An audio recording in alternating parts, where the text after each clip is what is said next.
আসসালামু আলাইকুম বন্ধুরা।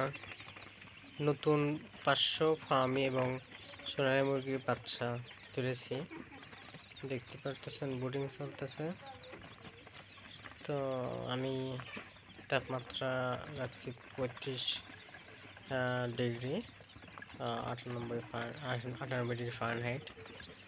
এখন পরিষ্কার রাখছি, বেডও খুবই সুন্দরভাবে পরিষ্কার রেখেছি।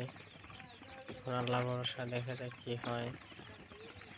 শখের বসে 500 বাচ্চা তুলেছি, দেখা যাক আল্লাহ কোনো রিজিকের ব্যবস্থা করেন কিনা। এখন অভিজ্ঞ ভাইদের পরামর্শ চাচ্ছি, কীভাবে কি করতে হবে। আমি তো জানি না, অতটা বুঝিও না, এটাতে আমার বেশি অভিজ্ঞতা নাই। এখন অনলাইন প্ল্যাটফর্ম থেকে যতটুকু দেখি সেই অনুযায়ী আসলে কাজটা করি, কিন্তু সাহস নিয়ে আসলে বাচ্চাগুলো তুলেছি। তো অভিজ্ঞ ভাইদের পরামর্শ চাই, কীভাবে কি করতে পারবো। যদি একটু কমেন্টে আপনারা বলতেন তাহলে আমার একটু উপকার হতো। আজকে 6 দিন বয়স, মোটামুটি সুস্থ আছে, দেখতে পারতেছেন, খাচ্ছে।